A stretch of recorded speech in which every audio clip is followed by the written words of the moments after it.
Buenos días a todos de nuevo. Gracias por estar conectados hoy con nosotros. Hace apenas un mes estábamos manteniendo otro webinar también con Bruno y con Miquel Aguirre, y justo ese día por la mañana era el día de la invasión de Rusia a Ucrania, ¿no? Y nos desayunábamos esa sorpresa. En ese momento, por supuesto, no podíamos tener claridad con respecto a las consecuencias que el inicio de ese conflicto iba a tener. Hoy no es que tengamos una bola de cristal, pero tenemos más claridad de cómo están avanzando las cosas en Europa y el impacto que está teniendo en la economía, y entendemos que es de un altísimo interés para todos por el número tan importante de asistentes con el que contamos hoy. Así que de nuevo, gracias. Solo unos recordatorios, como siempre, antes de dejar la palabra a Bruno, que como sabéis es el máximo responsable en COFACE de estudios macroeconómicos y que le tenemos aquí con sede en España, por suerte para nosotros. Al final vamos a dejar tiempo para un turno de preguntas. Os recuerdo que podéis hacerlo a través del chat que tenéis normalmente a la derecha de vuestra pantalla, y que posteriormente al webinar os mandaremos una grabación por si queréis volver a verlo, por si lo queréis compartir. Y de momento nada más. Sí, que no se me olvide, tenemos disponible la guía de riesgo país, ¿vale? Ya desde enero, disponible para su descarga. La enviaremos también en el vínculo del email que recibiréis a continuación, y también está disponible el vínculo en nuestras redes sociales. Así que gracias de nuevo y espero que disfrutéis. Bruno, te dejo la palabra. Muchas gracias, Carolina. Buenos días a todos. Sí, bueno, como saben, este conflicto entre Rusia y Ucrania tiene consecuencias humanitarias muy graves, pero también económicas. Eso es lo que vamos a ver hoy, con consecuencias que vamos a ver que, bueno, son muy fuertes para Rusia, para Ucrania, claramente, obviamente, pero también para Europa, veremos que también en España y también, bueno, en el resto del mundo. Aunque, obvio, creo que ya lo decíamos hace un mes que había mucha incertidumbre, todavía queda, o sea, tenemos una visión a lo mejor un poco más clara ahora, pero de todavía, obviamente, no todo clara. Así que queda mucha incertidumbre, hay que ser bastante humilde, obviamente, con las consecuencias para saber realmente lo que va a pasar o lo que puede suceder, porque claro, hay incertidumbre en cuanto a las consecuencias y las sanciones, pero ya tenemos una visión un poco más clara que voy a compartir con ustedes ahora, en los próximos minutos. Los puntos claves. Como saben, bueno, el 24 de febrero se ordenó la invasión de Ucrania, y a lo mejor el problema aquí en términos económicos es que se desconoce la forma de poner fin a la crisis. Creo que lo más importante acá es decir que es verdad que hay un choque, pero como ya hubo otros con la pandemia o con después la recuperación, ¿no? Que también la recuperación conllevó a problemas en la cadena de suministro, también a más inflación, etcétera, pero que decíamos es algo muy temporal, que no va a durar mucho, que una vez que pase esa recuperación de unos meses muy fuerte, ya va a normalizarse todo. Con esa situación, obvio, estamos hablando de política, de geopolítica, y de un conflicto que, por lo que vemos, va a durar con sanciones que ni que se arregle ese tema geopolítico por una paz o un acuerdo, pensamos que, bueno, a lo mejor van a seguir algunas sanciones, ¿no? Y entonces sí que va a tener un impacto duradero y que entonces va a tener un impacto más fuerte, ¿no? Pero una vez más se desconoce la forma de poner fin a esta crisis. La otra parte son obviamente las sanciones a Rusia, que será el país económicamente más impactado por ese conflicto, porque, bueno, básicamente el occidente, que es Estados Unidos, Europa, pero también Japón, Corea, imponieron sanciones fuertes, y más fuertes a lo mejor de lo que uno pensaba hace un mes justo en el último webinar, con congelación de las reservas, prohibición de las exportaciones, básicamente aislamiento casi total de la economía rusa, que, bueno, básicamente se depreció muchísimo el ruble, y también la economía, tuvieron que cerrar los mercados durante un momento, las empresas se están yendo del país, va a ser muy complicado claramente para Rusia. Pero también para el resto del mundo. Eso es lo que vamos a ver, que Rusia es fundamental para algunas materias primas, y entonces porque por ejemplo Rusia es más o menos y Ucrania son un 2% del PIB, así que no es mucho, pero son fundamentales para algunos productos, así que vamos a ver los impactos. Y después, claramente, el problema es que los impactos de los problemas de suministro de algunos productos, pero también los precios de las materias primas, van a llevar a problemas en casi todos los sectores y eso es lo que vamos a ver y también, obviamente, en algunas regiones y Europa está en primera línea geográficamente, pero también en términos sectoriales.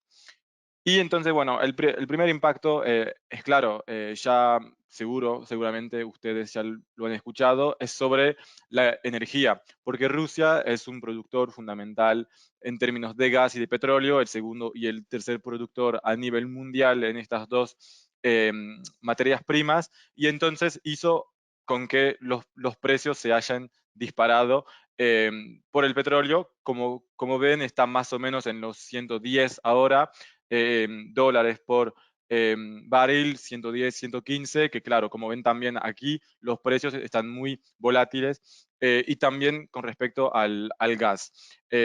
Porque claramente también hay que decir algo, que el gas no es algo tan sencillo, tan fácil de transportar como el petróleo, en que al final todo es por barco o casi. Cuando hablamos de gas, sabemos que Europa es muy dependiente de Rusia, es lo que vamos a ver, y por eso es que al final hubo claramente tensiones en los precios del gas natural, más que nada en Europa. En Estados Unidos, por ejemplo, no hay tanta tensión en el precio del gas natural. Pero vimos que básicamente cuando empezó la invasión se dispararon los precios, después bajaron, después subieron nuevamente, porque claro, es porque hay temor a las interrupciones del suministro. Entonces, cuando es así, los mercados se apuran y venden o compran mucho. Lo que vemos ahora es que se estabilizó un poco el precio, ¿no? En los últimos días. Pero sí que puede volver a subir en cualquier momento si hay nuevas sanciones o interrupciones de suministro de parte de Rusia. Pero a lo mejor lo más importante es ver que ahora cuando vemos las previsiones del mercado, entonces ahí los futures, los futuros, básicamente es que usted puede comprar gas natural para el mes de mayo, para el mes de junio o para el mes de abril 2023 ya en el mercado. Lo que ven ahí es que el mercado piensa que el precio del gas va a quedar alto hasta abril 2023, o sea, hasta el próximo invierno, que normalmente bajan los precios durante el verano, porque no necesitamos tanto gas en Europa, y después vuelven a subir. Ahora, lo que piensan es que los precios van a quedar altos durante mucho tiempo. Es verdad, si uno mira al punto más alto, 200 euros, vamos a decir, ahora estamos en el 100, y básicamente los mercados piensan que vamos a quedar en 95 o 100 euros del megawatt. Pero la verdad es que es muy alto, ya está un 20% más alto o 25% más alto que durante el último otoño, que ya generó impacto en las empresas y ahora vemos que va a quedar alto durante mucho tiempo. Y si comparamos con el periodo normal, estamos hablando de 5 veces más caro. Por eso, y ya lo vamos a ver un poco después también, no es rentable ese precio para muchas empresas. Hay que pensarlo bien. Bajó, no está tan alto, pero todavía no es rentable para muchas empresas y va a seguir siendo así hasta a lo mejor abril del 2023. Y si miramos los precios en España, porque claro, hay un tema que es el precio del mercado mayorista en Europa de referencia, que es el TTF, que en realidad está en Holanda. Pero claro, pensamos, España no depende tanto de Rusia como otros países. España importa más desde Argelia, desde Estados Unidos, o a lo mejor de Qatar también, que solamente depende de Rusia por un 9%, ¿no? Y pensamos, entonces, España, los precios deben estar muy distintos, pero no. Porque claro, estamos hablando de mercados que son interconectados en realidad y que claro, o sea, si alguien ve un precio mucho más bajo para el gas natural licuado, va a ir a buscarlo y al final va a haber una subasta que va a hacer con que al final los precios siguen la misma tendencia en todo el mercado europeo. Eso es lo que ven, que en España también, en el MIBGAS, que es el mercado para España y Portugal, pero sabemos que mucho más para España, están los precios en el mismo nivel también. Por eso, una vez más, hay que entender que estamos hablando de una interconexión y que los mercados son muy grandes en Europa y por eso dependen todos unos de los otros. Y el tema del gas es muy importante en Europa porque Europa depende mucho del gas, que vemos que básicamente un 26% del mix energético de Europa es con gas. Es con gas porque con el gas se usa directamente el gas en algunas industrias, pero también, por ejemplo, para generar electricidad, más durante el invierno, claro, porque los renovables son menos accesibles durante el invierno. Y quizás lo más importante también es entender qué países dependen más del gas y del gas ruso. Vemos que Italia y Alemania, que son de los países más grandes de Europa y que más consumen y más dependen del gas, al final son también los más dependientes del gas ruso. También por eso son los países que en Europa a lo mejor no querían imponer sanciones tan fuertes a Rusia o, por ejemplo, cuando echaron a Rusia o algunos bancos rusos del sistema de pagamiento SWIFT. Y entonces ahí sí vemos que hay países más dependientes que otros. Pero también tenemos que decir que hay algo muy importante, que sí, es verdad, España depende poco del gas ruso, o Portugal tampoco, Francia menos todavía, porque Francia también es verdad que depende menos del gas por el nuclear, ¿no? Pero que sí, al final hay una interrupción del suministro de gas, de gas ruso, al final va a llevar con que los países van a tener que generar alguna solidaridad entre ellos. No podemos imaginar que durante la pandemia, por ejemplo, Alemania aceptó emitir deuda común para pagar, vamos a decir, los gastos o las inversiones futuras de Italia o de España, y ahora que, bueno, al final no hay gas, para Alemania, para Italia, tienen que cortar el suministro y el consumo, las empresas, pero sí que España y Portugal y Francia pueden seguir normalmente. No, habrá mecanismos de solidaridad que hará con que al final todos los países europeos se verán o se verían afectados. También muy importante, también no hay que ver solamente el azul, pero todo vamos a decir, acá el gráfico. ¿Por qué? Porque una vez más, si dependes de 25% del gas, entonces la subida del precio del gas al final te va a afectar igual, y eso es lo que vemos. Hay un impacto directo para los que dependen de Rusia, pero, y también vamos a verlo con el trigo, por ejemplo, ni que no dependas de Rusia, como vas a ir a buscar el gas en otro lugar, al final los precios suben para el gas ruso, para el gas de Qatar, para el gas de Estados Unidos, etcétera. Entonces te va a afectar de manera indirecta por los precios. Y si vemos las perspectivas del gas en Europa, un punto importante es que las reservas están bajas, están bastante bajas y mucho más bajas que históricamente.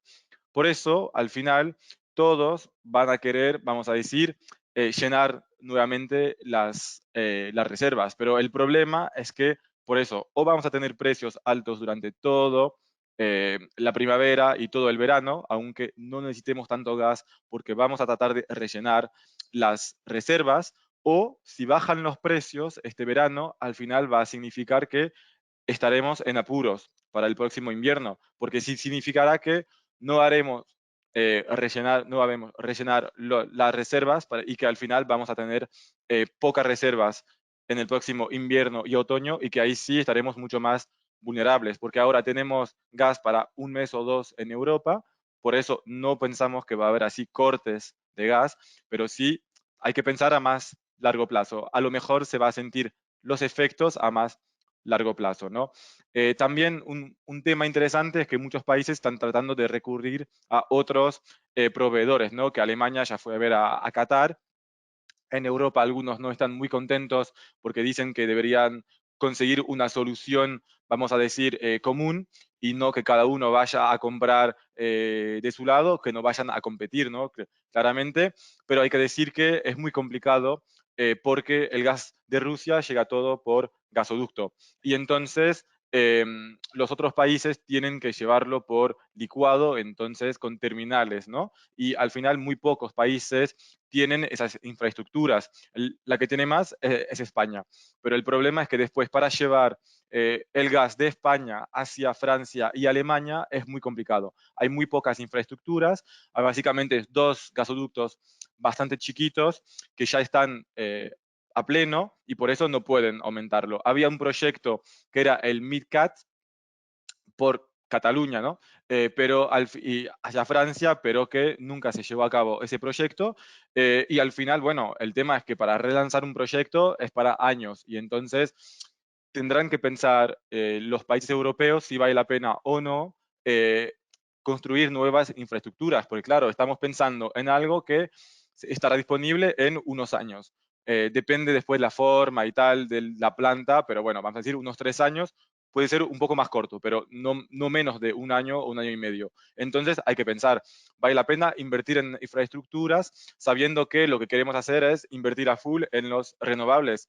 ¿Será que vale la pena invertir sabiendo que en los próximos 20 años o 25 años vamos a tratar de usar un poco menos de gas? Esa también es la pregunta, ¿no? Eh, y también hay que decir que hay un problema porque ni todo el mundo, o sea, vamos a estar en competición también con Asia. Entonces, al final todos quieren encontrar un proveedor y el problema es que no es fácil y al final el gas licuado es más caro.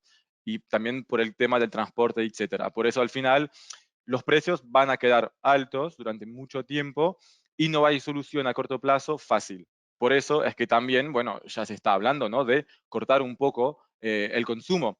Eh, por ejemplo, en Alemania ya, vamos a decir, el regulador empezó a contactar a las empresas para pedirles de cuánto gas necesitan este año y para el final del año y para entender dónde se podría cortar el suministro de gas por si hay problemas en el final de este año. Entender cuáles son las industrias claves y las que no. Pero claro, al final todas las industrias y todas las empresas dicen, están escribiendo, haciendo presión para decir, ojo, porque nosotros somos importantes, o sea, sí, somos química y farmacia, pero al final nosotros vamos a suministrar a otras industrias, así que todas van a se ver afectadas. Por eso vemos que no hay solución sencilla en ese tema del gas. Y por eso es muy importante entender, y es lo que tratamos de hacer en COFACE, qué industrias, qué sectores consumen mucho gas, porque cuáles se verían más afectadas que las otras, ¿no? Y lo que vemos ahí es un estudio del Banco Central Europeo, entonces en la zona euro, y vemos que claramente, bueno, el sector energético usa mucho gas, es normal, ¿no? Bueno, es obvio. Pero también que después productos metálicos se ven muy afectados y sabemos que por ejemplo, en ese sector, ya por ejemplo, los insumos serán muy caros porque vamos a ver lo que los metales brutos en bruto son muy caros y también la energía. Entonces ahí para el sector muy complicado.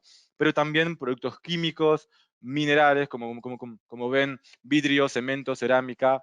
También la industria papelera consume, o sea, es muy intensiva en energía, ¿no? Y también en algunos sector agropecuario o, por ejemplo, en las bebidas, etcétera. Por eso, siempre hay que pensar así, es lo que tratamos de hacer y de identificar en COFACE, es, sí, es verdad, el sector se ve afectado, pero también después pensar en la cadena de producción, la cadena de suministro y de pensar qué sectores utilizan esta materia prima, este insumo, y para quién entonces va a subir el precio o para quién el suministro va a ser interrumpido, ¿no? Y como lo mencioné, Rusia no es solamente gas y petróleo, no. Es también, como lo ven y como a lo mejor lo habrán escuchado, también son cereales. Es trigo, es maíz, es cebada. También, y Ucrania también, ¿no? Y, por ejemplo, España importa el 30% de su maíz desde Ucrania. Pero también en metales en bruto. A lo mejor nunca habrán escuchado hablar del paladio. El paladio es un metal que se dice de valor muy importante que se utiliza en la industria automotriz para construir los catalizadores, para reducir las emisiones. Entonces se necesitan también el níquel. El níquel se usa, por ejemplo, en las baterías de los vehículos eléctricos, porque también se podría usar cobalt, pero al final el cobalt es más complicado, contamina más y también, bueno, es en Congo, que se extrae en condiciones un poco más complicadas. Por eso la industria toda básicamente fue hacia el níquel, pero vamos a ver después que, claro, con esa importancia de Rusia se disparan los precios. También el aluminio también se utiliza casi en todo, ¿no? Por ejemplo, para los envases de muchas cosas. Entonces, al final sí que va a tener consecuencias para muchas industrias. También los abonos. Los abonos vemos que también Bielorrusia es muy importante para esto y, por ejemplo, Rusia ya pidió a las empresas de este país, ya les recomendó no exportar hacia Europa. Todavía a este momento no es algo oficial por eso a lo mejor siguen exportando un poco, pero ya dijeron que hay que, o sea, ya recomendaron dejar de exportar, por eso para toda la agricultura será más complicado. Hay que entenderlo también que no es solamente a corto plazo, pero también después en los rendimientos agrícolas tendremos unos problemas claramente de rendimiento, ¿no? Sin abonos. Y claro, con esa importancia de Rusia y Ucrania y Bielorrusia en algunos productos, vemos el impacto directo, que el impacto no va a ser, y ese también es el mensaje muy importante, es que no es solamente para los que dependen de Rusia o de Ucrania para estos productos, es para todos, porque los mercados son mundiales y al final, como vemos, los precios suben para todos. Vemos que el precio del trigo se ha disparado, también de la soja y también del aceite de girasol. Es lo que ven, es en el azul clarito. Ahí ven, pero como ya lo saben, ¿no? En los supermercados han subido los precios, o a lo mejor hay problemas de abastecimiento, porque Rusia y Ucrania son un 75% del abastecimiento mundial. Y lo más interesante también es ver cómo los mercados ven los precios del trigo a largo plazo. Y vemos que van a quedar altos durante casi todo el año y hasta en 2023. Sí que van a bajar de a poco, pero vemos que van a quedar mucho más altos que estaban antes. Entonces, eso sí que va a aumentar los costes para, por ejemplo, el sector ganadero, ¿no? Y también, bueno, para los que hacen pasta, etcétera, todos los que usan el trigo. Y también es igual para los metales. Ya lo mencioné, Rusia es muy importante para estos metales, entonces vemos que los precios se disparan. Hay mucha volatilidad, algunos bajaron un poco como el paladio, pero quedan bastante altos. El níquel es igual, ha bajado un poco después de un pique, pero bueno, por una cuestión técnica, pero todavía sigue mucho más alto que estaba antes. A lo mejor vemos que están en a lo mejor un 50%, 60% más alto que antes de la crisis, por eso es enorme en términos de costes. También vemos que el acero en Europa, el precio se ha disparado estos últimos días, porque claro, vemos ahí los efectos, ¿no? En términos de abonos es igual. Y también lo que vamos a ver después es que todos los petroquímicos, como usan gas y petróleo, también los precios, siempre hay que pensar así, en cadena de producción y de suministro.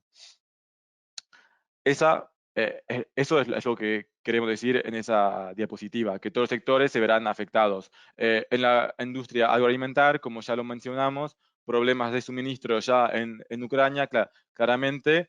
En Rusia siguen las operaciones, pero también a lo mejor habrá problemas, por eso aumento de los precios de la carne. También menos fertilizantes, menor rendimiento agrícola, y eso lo vamos a ver también, que no es solamente para Europa, pero también para Brasil, por ejemplo, que es el mayor importador del mundo de abonos. También es un tema para en Asia, en India, en Indonesia, países que usan mucho abonos, claramente para una industria agropecuaria muy importante. El sector del transporte también se ha afectado por las prohibiciones y más que nada por el aumento del precio del combustible, como por ejemplo, ya lo estamos viendo, ¿no? Con la huelga de transportistas en España. Eh, pero claramente, el precio del combustible depende de la industria, pero un 30% de los costes de los transportes. Por eso es fundamental y más sube, más complicada se vuelve las operaciones para este sector. También la industria química, como ya lo mencioné, la industria automotriz es fundamental también entender eso de que ya se había visto afectada por la escasez de semiconductores y ese problema, hay que decirlo también, va a seguir. ¿Por qué? Porque Ucrania produce la gran mayoría de un gas neón, que es un gas poco común, neón, que se utiliza para fabricar semiconductores. Entonces, también la escasez de semiconductores va a seguir y también va a afectar la industria automotriz. También, por ejemplo, algunos cables se fabricaban casi exclusivamente para los constructores alemanes en Ucrania. Y eso también está faltando, por eso es que ya suspendieron las operaciones durante unos días, casi todos los fabricantes de automóviles en Europa, en sus plantas europeas, o sea, en sus plantas de Europa occidental, que sea en Francia, en Alemania, etcétera. Por eso hay que entender eso también de que por falta de a veces un componente tenemos que suspender las operaciones. Sí, con ese tema de los cables, a lo mejor van a tratar, o es lo que ya dijeron los fabricantes alemanes, van a tratar de hacerlo en otro país, pero que al final lleva un poco más de tiempo y será complicado compensar totalmente, ¿no? Volvieron a abrir un poco las plantas en Ucrania hace unos días, pero bueno, sabemos que la situación está complicada y que no van a poder funcionar a pleno, ¿no? Y también otro tema que no se habló tanto por el tema de la guerra, obviamente, son los nuevos casos de COVID en China.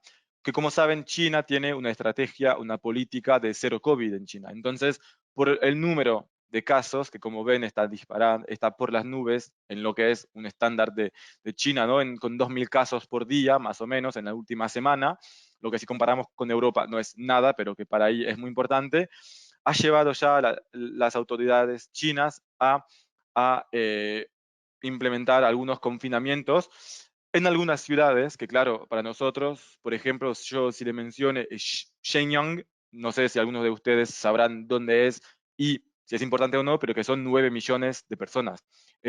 Y también, bueno, en Shanghái. En Shenzhen ya lo levantaron parcialmente el confinamiento, pero bueno, vemos que ahí estamos hablando de cosas que pueden afectar mucho el comercio mundial y vamos a decir, agregar algo más de problemas en la cadena de suministros.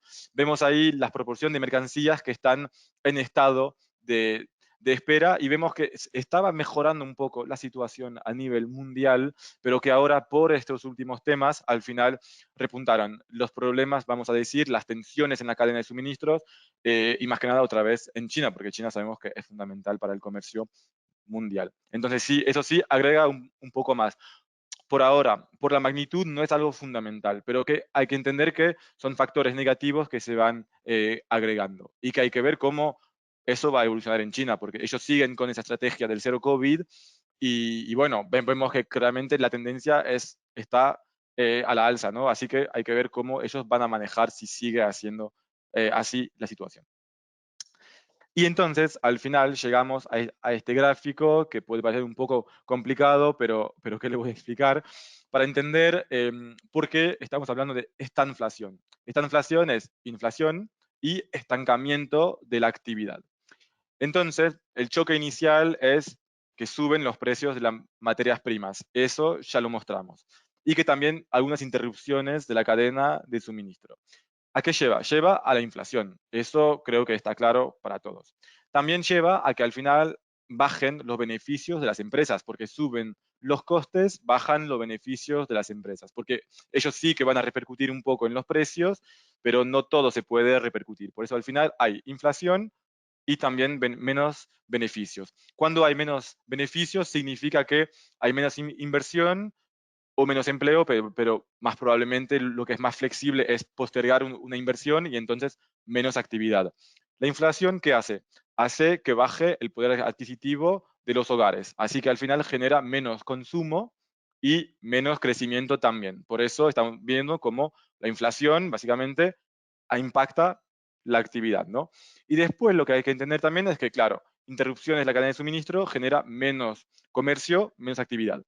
Y después, a largo plazo, a más largo plazo, lo que llamamos efecto de segunda ronda, vemos que va a llevar a una alza de los salarios, un incremento de los salarios. Y eso sí hace con que la inflación sea más duradera. O sea, ahí es importante que suban los salarios porque si no, si la gente pierde demasiado poder adquisitivo, bueno, primero suben las desigualdades, también suben la pobreza y también baja el consumo. Entonces van a subir los salarios. Pero al final lleva a que la inflación sea más duradera y que entonces el Banco Central Europeo, como los otros bancos centrales, suban los tipos de interés. Y ahí sí, más complicado pagar la deuda, más complicado financiarse, etcétera. Por eso es que inflación, a veces cuando es así, lleva también a un estancamiento o a presiones para que desacelere la actividad. Y vemos también, de manera, creo yo, muy interesante, cómo la factura energética tiene un impacto directo en el PIB. Que como vemos que cada vez que la factura energética mundial llegó a este punto, a ese coste, que vemos que si miramos los precios del 8 de marzo, que ahora bajaron un poco, pero que todavía están altos, cada vez que tuvimos un precio tan importante del carbón, del petróleo y del gas natural, siempre hubo una desaceleración bastante fuerte de la actividad. ¿Por qué? Porque sí suben los precios, pero que al final ni todos pueden producir con una factura energética tan importante. Entonces, eso lleva a la destrucción de la demanda. Simplemente, como ya pasó, ya está pasando, hay muchas industrias que están suspendiendo la producción. Por ejemplo, en Francia también, ya muchos industriales, o sea, vemos el consumo de gas de parte de la industria ya está muy abajo del promedio de los últimos años, porque ya muchos están diciendo, no, está muy caro eso, tenemos que esperar un poco. Entonces, suspenden la actividad y por eso es que al final desacelera bastante fuerte el crecimiento económico. Eso es lo que ven cada vez que llegamos a un punto alto, tiene un impacto en la actividad. Y más en Europa, porque claro, el problema es que uno tiene que pensar que el euro está básicamente, que un euro, $1.10, ¿no? Y eso, claro, la última vez que tuvimos precios del petróleo tan altos era cuando el euro estaba en 1,30 o 1,40 dólares. Entonces, ahora cuando miramos el precio del petróleo o del barril de petróleo de Brent en euro, está más alto que nunca. Eso es fundamental. Por eso hay que entender también que la factura para los países europeos va a ser más importante todavía que lo ha sido en los últimos años o, por ejemplo, cuando hubo otros piques, ¿no? También por eso es que pensamos que Europa se va a ver más afectado que el resto todavía. Y eso se ve aquí. Eh, Hablamos de los canales de transmisión que ya mencioné. Menor consumo privado porque menor poder adquisitivo, menor comercio exterior, menor inversión de las empresas, falta de confianza y también beneficios recortados. Y al final eso genera con que al final estemos rebajando nuestras previsiones de crecimiento en Europa, en todos los países casi. Y también hay que mencionar que si se interrumpe por completo las importaciones de gas desde Rusia, claramente vamos a tener un impacto mucho más fuerte en la actividad, ¿no? Estamos previendo una estimación de 4 puntos de crecimiento a menos, así que llegaríamos a 0 en la zona euro, pero bueno, eso son estimaciones porque después es verdad que si se interrumpen las importaciones de gas de Rusia, hay que ver dónde se corta. Al principio van a tratar de recortar la actividad o de suspender la actividad donde menos afecta al crecimiento, ¿no? Pero bueno, cuando tienes que recortar el 40% de tu suministro de gas, al final vas a cortar en casi todos lados y eso puede ser muy complicado, ¿no? Por eso es una estimación, pero que por ahora no es el escenario principal, hay que decirlo, por ahora no estamos en esa situación, pero que sería el peor de los casos, ¿no? Pero sí ya un impacto con esa situación bastante fuerte ya en el crecimiento en Europa. Pero hay que decir que todas las regiones se verán afectadas, no es solamente Europa. Porque sí, es verdad que cuando uno mira qué países dependen directamente de Rusia, bueno, hay pocos. Como ven, los 10 más importantes, estamos hablando de algunos países que están cerca, como Lituania, Letonia, Moldavia, etcétera, algunos países que exportan materias primas a Rusia. También puede explicar por qué en el voto de las Naciones Unidas muchos países africanos, por ejemplo, no votaron en contra de la guerra, ¿no? Porque hay vínculos importantes para algunos países, pero bueno, son pocos en realidad. También hay que decir que, o sea, la importancia es fijarse los productos. Y, por ejemplo, por eso es que acá mencionamos el tema de que Brasil depende mucho de los abonos de Rusia. También Indonesia, Tailandia, Turquía, Egipto importan mucho trigo, algún metal también. Entonces, ellos sí se ven directamente afectados por el conflicto, por una vez más la inflación que esto genera, ¿no? Pero también todos al final, todos los países que tienen que importar energía, que tienen que importar metales o trigo, al final van a ver los precios subir, así que va a tener inflación importada. ¿Y qué tienes que hacer si hay mucha inflación? El problema es que tienes que recortar un poco la actividad, frenar un poco la demanda, y eso se hace subiendo los tipos de interés. Es el ajuste, vamos a decir, de las condiciones financieras. Por eso, al final, ya muchos países, como por ejemplo Brasil, ya lo habían hecho antes, pero ahora están acelerando ese ajuste porque tienen que subir los tipos de interés para frenar la inflación y para evitar que haya depreciación de sus monedas.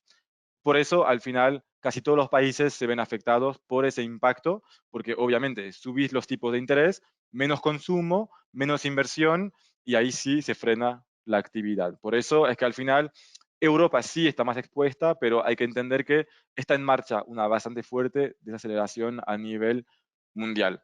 También por el otro tema, de que el efecto de segunda ronda es que si desacelera Europa o Estados Unidos, o los dos, bueno, al final la demanda mundial baja y casi todos los países exportan hacia Europa, hacia Estados Unidos, etcétera. Por eso hay una interdependencia bastante fuerte entre casi todos los países en el mundo, más cuando desacelera un país o una región tan importante como Europa, como China o como Estados Unidos. En Europa también hay que decir, es verdad que, y como vamos a verlo ahora, prevemos un impacto bastante homogéneo en Europa Occidental. ¿Por qué? Porque ustedes, claro, vieron que los que más dependen del gas de Rusia son Alemania, son Italia, pero, por ejemplo, para un país como España, exporta el 62% de sus exportaciones totales hacia la Unión Europea. Y si le agregamos Reino Unido, son 68% de las exportaciones españolas hacia Europa, vamos a decir, ¿no? Y, por ejemplo, si comparamos el turismo son 86% de los turistas que vienen de Europa. Y por eso hay una interdependencia, es fundamental entender eso, entre todos los países europeos. España no puede crecer fuerte si se desacelera muy fuerte Alemania o Francia o Italia. Dependemos todos unos de los otros. Por eso es que también, una vez más, pensamos que el impacto se va a hacer sentir en toda Europa. Y ven aquí entonces nuestra estimación de impacto del conflicto en el crecimiento. Y claro, más oscuro el azul, más fuerte el impacto. Por eso creo que no están sorprendidos de ver que Rusia y Ucrania, bueno, serán los más impactados, ¿no? Que prevemos una recesión en los dos países muy fuertes. Después, en azul un poco más oscuro, países que van a verse afectados bastante fuertes son los países bálticos, también Eslovaquia, República Checa, que dependen mucho de Rusia, bueno, y también un poco de Alemania, ¿no? Y también algunos países de Asia Central por el tema de que muchos de sus trabajadores están en Rusia. O sea, estamos hablando de el 30% del PIB de estos dos países vienen de los trabajadores que están afuera en Rusia y que mandan dinero desde Rusia a su país. Por eso, si hay una recesión en Rusia, estos países se ven muy impactados. Después está Europa. El resto de Europa, ven, estamos entre 0,5 y 1,5 punto de PIB a menos. Un punto, vamos a decir, con España siendo un poco menos afectadas que Alemania, claramente, ¿no? Pero bueno, todos, una vez más, interdependientes. Y después viene casi todo el resto del mundo. El resto del mundo, como ven, claro, si desacelera Europa, Estados Unidos se ve impactado también, China también, India, o sea, todos los países, vamos a decir, que comercian mucho con Europa, se ven afectados. Y más los que también tienen industria muy fuerte, porque claro, los insumos van a subir para todos, el precio de los insumos, los costes van a subir para todos. Los únicos que se zafan en ese escenario son los que en el Medio Oriente que exportan casi exclusivamente petróleo, ¿no? O gas, que ahí sí los precios están muy altos, van a quedar altos y entonces eso sí, como ven, tiene un impacto positivo en verde. Y a lo mejor los únicos países que vemos que están en cero, que pensamos que el impacto positivo de las materias primas va a compensar o más o menos compensar el impacto negativo de menor demanda del resto del mundo y de mayor inflación en estos países, como ven, es en Sudamérica o en Canadá, por ejemplo, que sabemos que dependen mucho del petróleo, de las materias primas, de los cereales, etcétera, y que entonces va a compensar un poco los problemas, vamos a decir, generados por el menor comercio y la mayor inflación. Pero bueno, eso sí también son estimaciones que terminamos anoche, que son válidas para hoy y a lo mejor en los próximos días, pero que siempre uno trata de actualizarlo con todo lo que puede pasar. Y sabemos que, por ejemplo, hay una cumbre extraordinaria ahora, Estados Unidos con Europa mañana, que hay otro Consejo de Europa en los 2 próximos días. Nuevas sanciones pueden ser tomadas, nuevas medidas, puede cambiar todo el panorama bastante rápidamente y por eso, es más, mucha incertidumbre, pero vemos un impacto bastante fuerte en casi todo el mundo. Muchas gracias y no sé si tienen preguntas.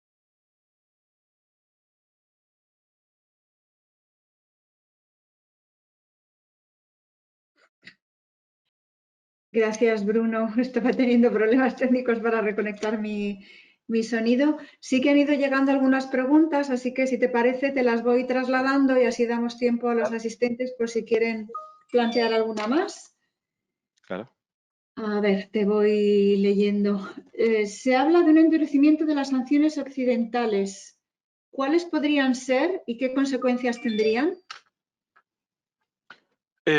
Sí, bueno, claro, como mencioné, sí que hay cumbres extraordinarias de los países occidentales ahora en los próximos días, que sí ya dijeron que iban o sea, que mayores sanciones iban a venir. Hay que ver, sí se habla, hay rumores de un embargo sobre el petróleo ruso. Bueno, que ya anunciaron Estados Unidos y Reino Unido, pero no Europa, y hay que mencionar que básicamente Rusia exporta el 60% de su petróleo a Europa. Estados Unidos y Reino Unido son bastante poco, ¿no? Por eso sí que impactaría y mucho Rusia si hay un embargo de parte de Europa sobre el petróleo ruso. ¿Qué consecuencias tendría esto? Primero, subirían los precios y mucho. Es verdad que ya el precio, o sea, uno cuando mira la diferencia entre el petróleo ruso y el petróleo general, vamos a decir, americano, etcétera, hay ya 30% de diferencia en el precio. Ya mucha gente no quiere comprar petróleo ruso.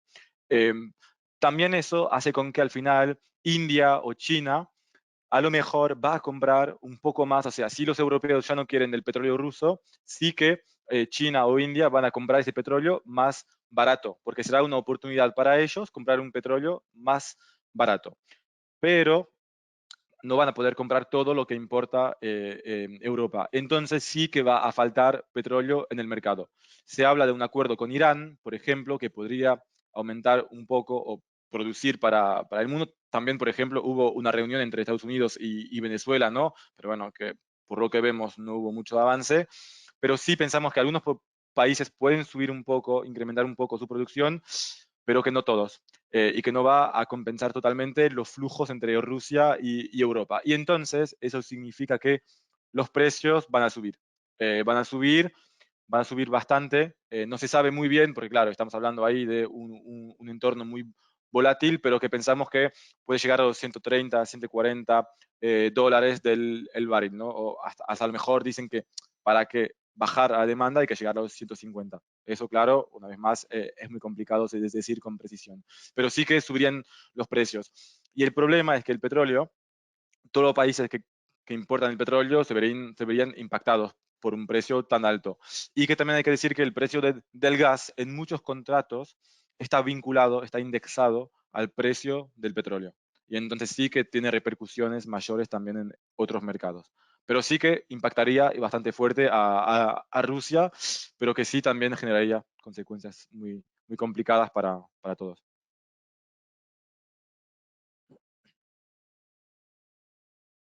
Aquí. Hay otro asistente que nos comparte una reflexión y que más bien creo que viene a pedir tu opinión precisamente sobre las sanciones, porque dice, y te leo, ¿no?, que las sanciones pueden producir a veces efectos contrarios al deseado, ¿no?, como puede ocurrir en el caso de Rusia. Y pone el ejemplo que un apoyo reforzado al régimen de Putin, a ver, perdona, me ha salido, vale, Rusia ha adoptado un embargo sobre las importaciones de productos agrícolas provenientes de Estados Unidos, de Australia o de Noruega. Y estas medidas rusas han acelerado su producción propia, ¿no?, la producción rusa. Entonces, que por un lado les cortamos ¿no?, las posibilidades comerciales, pero por otro lado hacemos que ellos mismos aceleren su producción doméstica. ¿Qué opinión Sí, te sí, merece? Sí, sí, es verdad. O sea, una vez que Rusia invadió a Crimea, es verdad que hubo ya un embargo de algunos productos europeos también a Rusia, diciendo, bueno, no vamos a exportar agropecuario, etcétera. También, por ejemplo, automotriz, etcétera. Y entonces, al final, Rusia lo que hizo fue tratar de ser menos dependiente del resto del mundo y sí que logró para algunos productos ser mucho más independiente y hacer cosas, vamos a decir, ser más competitivo, ¿no? En términos de agropecuario, automotriz, también farmacéutico un poco, y cosas así, ¿no? Pero, bueno, lo que sí es verdad es que en un primer momento tiene un impacto bastante fuerte eso. También por eso es que los europeos, por ahora, lo que bloquearon fueron algunas exportaciones. Tratar de hacer con que, por ejemplo, no exportar cosas tecnológicas, ¿no? O de Ujú. equipamiento en la energía, etcétera, para tener un impacto a más largo plazo, vamos a decir, y que son productos que no se sustituyen tan fácilmente y que al no ser desde Estados Unidos o Europa o Corea del Sur, no es tan fácil tener eso y generarlo más. A lo mejor agricultura es más fácil, porque sabemos ya que Rusia o sea, tiene un territorio muy importante, ¿no?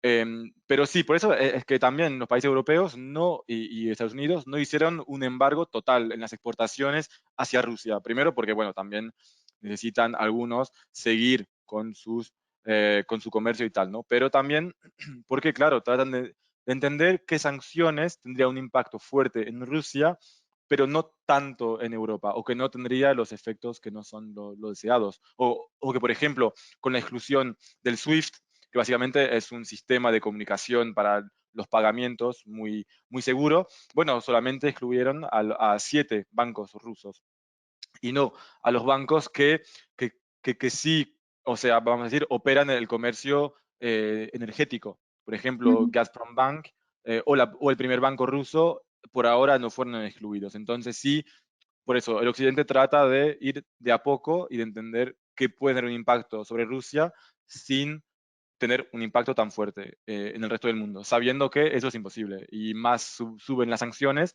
más impacto tiene claramente, bueno, también en los que imponen esas sanciones.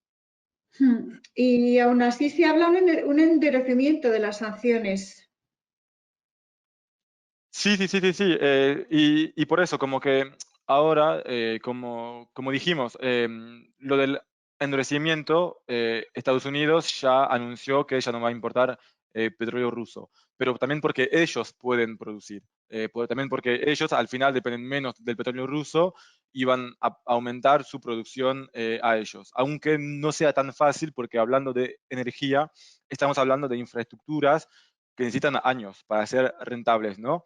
Y que, por ejemplo, los productores de schista, de petróleo de schista en Estados Unidos ya dijeron nosotros que queremos garantías de que los precios van a quedar altos o que ustedes nos van a comprar a precio alto durante varios años y que no es que vamos a construir ahora la infraestructura, empezar a producir y que una vez que se termine la guerra en un año, bajan los precios y ya no somos rentables y perdemos dinero. Por eso no es tan fácil, pero Estados Unidos tiene más posibilidades. Europa menos, y también por eso es que Europa eh, está siendo más cautelosa con el tema de las sanciones, que por ahora no anunciaron nada, vamos a ver lo que van a anunciar y tratan de entender ya cómo se pueden, y por eso también están diciendo, vamos a tratar de reducir la dependencia al gas ruso. No total, pero de un 2/3, ¿no? Hasta el final del año y tal, ir de a poco, porque sí, tratan de endurecer las sanciones, pero al mismo tiempo o vemos que, por ejemplo, ya no se puede importar productos siderúrgicos desde Rusia, pero no son todos los metales, son productos ya terminados. O sea, estamos imponiendo sanciones a lo que puede afectar un poco a Rusia, pero no tanto a Europa, por eso. Sí que van a endurecer las sanciones, pero bueno, todavía hay mucha incertidumbre. O sea, sí, muchos rumores, pero hay que ver realmente cómo Ujú. termina esto. ¿Qué medidas podrían tomar los países europeos en el Consejo Europeo de mañana y del viernes? Es difícil saber, porque sí también hay muchos rumores, hay mucha presión, por ejemplo, por parte de España, pero también de Italia, de Portugal, de Francia, para tratar de desacoplar el precio del gas y de la luz, porque bueno, como saben desde el último otoño, ¿no? Que se habló mucho de ese tema, básicamente es el precio marginal que fija el precio total de la luz, o sea, básicamente la energía más cara con qué se va a producir la electricidad que va a fijar el precio total de la electricidad. Entonces, siempre es el gas o casi, más que nada en el otoño y el invierno, cuando no hay tanto renovables. Y entonces, cuando el precio del gas está tan alto y va a seguir tan alto, bueno, el precio de la luz se va a disparar también, ¿no? Lo que quieren hacer los países del sur de Europa es desacoplarlo o poner un techo. Los países como Holanda, Alemania, por ejemplo, no quieren hacerlo porque ellos tienen una visión más liberal y piensan que es un problema que va a durar unos meses, un año o algo así, y que no hay que cambiar el mercado por eso. Porque si no, no estás incentivando a las empresas a invertir en los renovables. Por eso, son debates muy importantes, muy fuertes. No sabemos lo que va a salir de ahí, pero sí lo que ya pensamos es que, por ejemplo, los países europeos van a comprar juntos la energía. Porque claro, juntos tienen más poder de negociación, ¿no? Para comprar un poco más barata la energía. También, bueno, la Unión Europea ya dijo que autoriza a los países no cambiar el precio del, del mercado mayorista, pero sí subvencionar los precios para que ustedes y las empresas y los hogares paguen menos. Que el Estado básicamente pague la diferencia entre el precio eh, para la gente y el precio del mercado mayorista. Pero eso, claro, tiene un coste muy elevado, ¿no? Porque, claro, más sube el precio, si no se controla el precio, al final, claro, el Estado puede ver su factura dispararse, ¿no? Así que eso hay que ver, pero sí, son las medidas que hay rumores que se van a tomar. Mm. ¿Y ya se notan algunas consecuencias de la huelga de los transportistas españoles? Sí, bueno, ustedes creo que ya vieron en los supermercados un desabastecimiento, eso sí que ya se nota, pero también en las empresas. Porque claro, porque las empresas también necesitan transportistas para transportar los insumos, las materias primas, etcétera. Por eso, por ejemplo, hoy leía que SEAT o Ford ya anunciaron ERTES hasta el final de junio. También hay que decir que, como ya lo mencionamos, en la industria automotriz es un poco de todo. Vamos a decir, es los transportistas, pero también, bueno, los problemas de suministro por el tema de Rusia y Ucrania. Por eso es un poco de todo, pero eso sí que le agrega problemas en la cadena de suministro, eso. Y también, por ejemplo, alguna metalúrgica también ya anunció un ERTE, ya Danone y Heineken anunciaron, bueno, que si sigue así la situación van a tener que suspender la producción. Vamos a decir que los costes para las empresas y los problemas de suministro están impactando cada vez más la producción en muchas industrias y que muchas están suspendiendo su producción, a ver cómo cambia un poco la situación. Y eso, claro, tiene un impacto en la actividad. O sea, uno tiene que pensar que si se suspende una semana la actividad en un mes, bueno, es un cuarto de la actividad que no está, ¿no? Y al final son puntos de actividad, etcétera, que tienen un impacto al final del año. Por eso sí, ya se notan algunas consecuencias. Ujú. ¿Cómo quedan las empresas europeas en cuanto a competitividad frente a Turquía y China? Bueno, frente a Turquía, Turquía, la verdad, también está en apuros. O sea, Turquía importa mucho desde Rusia, también por eso es que el presidente Erdogan al principio no sabía si condenar o no, etcétera, tuvo una posición un poco menos clara que Europa, porque Turquía depende mucho de Rusia por el tema de los turistas, pero también porque importa mucho desde Rusia. Creo que es Ujú. el 11% de las importaciones que vienen de Rusia y también importan muchos metales, mucho trigo, o sea, muchos cereales. Entonces, y hay que decir que en Turquía la inflación ya está en 50% y va a subir más. Y Por eso, al final, como que las empresas turcas también se van a ver afectadas por todo ese tema de los costes, etcétera, también energético, porque Turquía tampoco produce mucho energía, entonces tampoco van a verse muy competitivas. Y también porque, bueno, hay que ver cómo va a reaccionar el Banco Central, que por ahora dejó la inflación, pero bueno, va a llegar un punto en que va a tener que también subir un poco.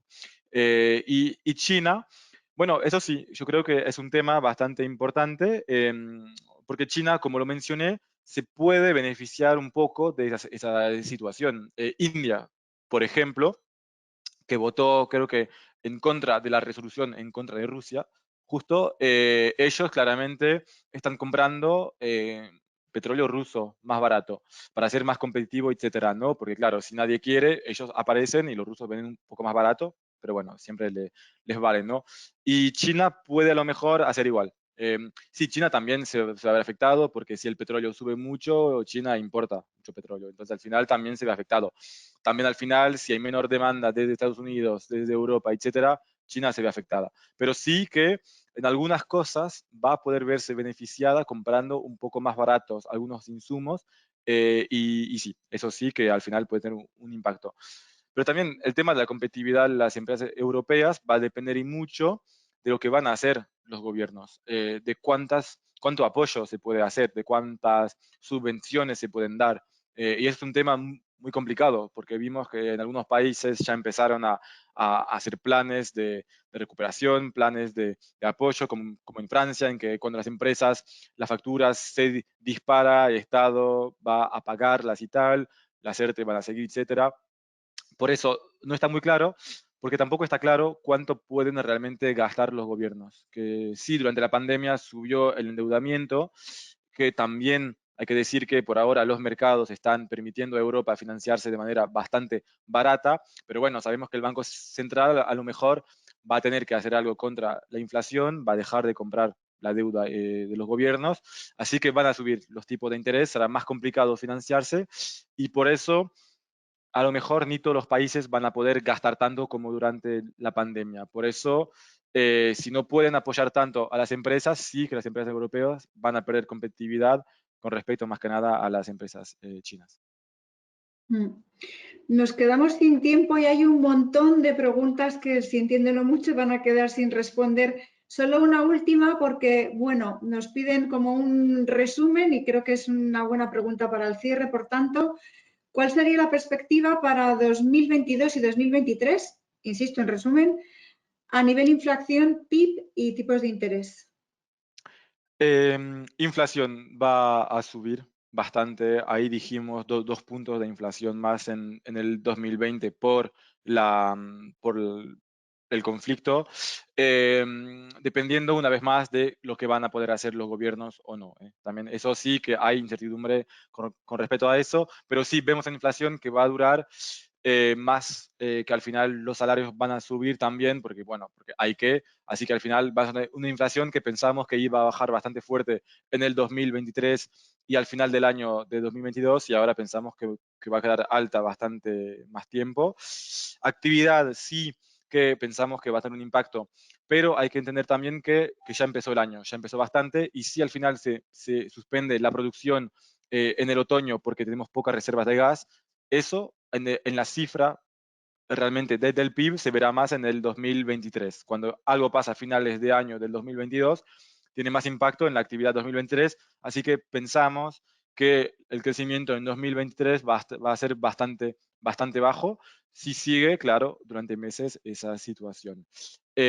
Así que un impacto sí, que va a ser más duradero. Y tipos de interés, sí. Pensamos que el Banco Central Europeo ya va a dejar de comprar activos.